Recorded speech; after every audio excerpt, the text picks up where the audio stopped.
അസ്സലാമു അലൈക്കും വറഹ്മത്തുള്ളാഹി വബറകാതുഹു.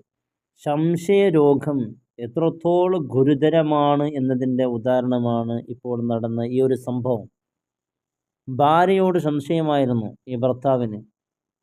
സംശയത്തിൻ്റെ പിന്നിലെ ഭാര്യയുടെ വീട്ടിലേക്ക് ആരൊക്കെ വരുന്നു എന്ന് നോക്കി നിൽക്കുന്നതാണ്. ആ സമയത്താണ് ഒരാൾ ബസ്സിൽ നിന്ന് ഇങ്ങനെ പോകുന്നത്. ആ ഭാര്യയുടെ വീടിൻ്റെ അരികിലൂടെ രണ്ടാൾ പോകുന്നുണ്ട്.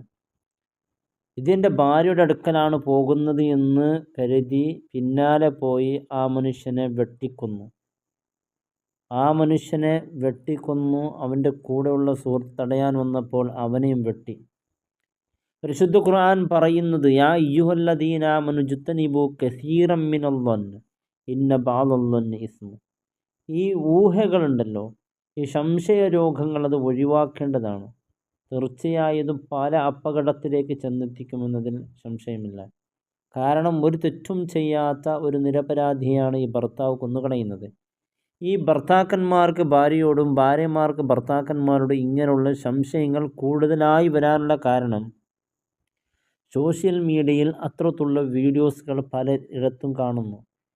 ഈ വീഡിയോസുകൾ കണ്ട് അതുപോലെ എൻ്റെ ഭാര്യ ചെയ്യുമോ എന്നുള്ള സംശയമാണ്. യഥാർത്ഥത്തിൽ അവർക്ക് വ്യൂസ് കിട്ടാൻ വേണ്ടി പലതരത്തിലുള്ള കോമഡികളും പലതും അവർ കാണിക്കുമ്പോൾ ഇത്തരത്തിലുള്ള വീഡിയോകളും വീണ്ടും വീണ്ടും കുടുംബജീവിതങ്ങളെ തകരാറാക്കുന്നുണ്ട്. കുടുംബജീവിതത്തിൽ വലിയ പ്രശ്നങ്ങൾ ഉണ്ടാക്കാൻ ഈ വീഡിയോസുകൾ കാരണമാകുന്നുണ്ട്. അത് കണ്ട് അതുപോലെ സംശയിക്കുന്ന എത്ര ആളുകളാണ്. ഈ അടുത്തൊരു ഉസ്താദിൻ്റെ മകള്, ഇങ്ങനെ പലരും സംശയത്തിൻ്റെ പിന്നാലെ പല വിധത്തിൽ കുടുംബങ്ങളെ തെറ്റി, ഭാര്യയെ തെറ്റി. ഒരു ആപ്പ് അതിൽ ലോക്ക് ചെയ്തതിൻ്റെ പേരിൽ ഭാര്യ എനിക്ക് ഭർത്താവ് വേണ്ടാന്ന് പറഞ്ഞു. കാരണം അത് എന്തെങ്കിലും മറ്റു വീഡിയോ ഉണ്ടതായിരിക്കാമെന്ന് ഭാര്യ തെറ്റിദ്ധരിച്ചു. എത്ര സംഭവങ്ങളാണ്. തീർച്ചയായും ഈ ഊഹകൾ ഒരിക്കലും ഒരു മനുഷ്യനത് യോജിച്ചതല്ല. അത് മനുഷ്യനെ പലവിധ തിന്മയിലേക്കും പലവിധ ക്രൈമിലേക്കും അവനെ ചെന്നെത്തിപ്പിക്കുമെന്നാണ് വിശുദ്ധ ഖുർആൻ വളരെ ഗൗരവത്തിലാണ് പറഞ്ഞത്. ഇത്തരത്തിലുള്ള കുറ്റങ്ങളെക്കുറിച്ചൊക്കെ വലിയ ഗൗരവത്തിൽ ഖുർആൻ പറയുന്നുണ്ട്.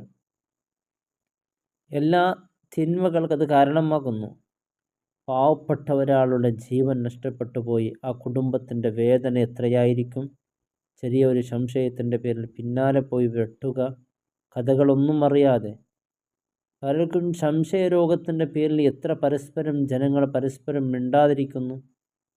ഒരുപാട് ജനങ്ങൾ പരസ്പരം അവരുടെ വൈരാഗ്യങ്ങൾ തീർക്കുന്നു. എത്ര പറഞ്ഞാലും മനസ്സിലാവില്ല. പ്രത്യേകിച്ച് ഈ മരുമക്കളും അമ്മായിമ്മക്കിടയിൽ എത്ര സംശയങ്ങളാണ്.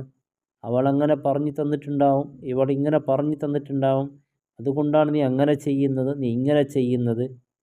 ഇത്ര ദേഷ്യം പിടിപ്പിക്കുന്നുണ്ട് ഓരോ മക്കളെ ചില ഉമ്മമാരും അതുപോലെ ചില അമ്മായിമ്മമാർ. അല്ലാഹു റബ്ബ് സുബ്ഹാനഹു വ തആല ഭാര്യമാർ അങ്ങനെ തന്നെ, ഉമ്മ അങ്ങനെ പറഞ്ഞിട്ടുണ്ടാവും, ഉമ്മനിങ്ങനെ പറഞ്ഞിട്ടുണ്ടാവും. ഈ സംശയങ്ങൾ വലിയ അപകടത്തിലേക്കാണ് ഉണ്ടാക്കുന്നത്. ജീവിതം തന്നെ മടുത്തു പോകും. അല്ലാഹു റബ്ബ് സുബ്ഹാനഹു വ തആല നമ്മുടെ സമൂഹത്തെ അല്ലാഹു കാക്കട്ടെ. അസ്സലാമു അലൈക്കും.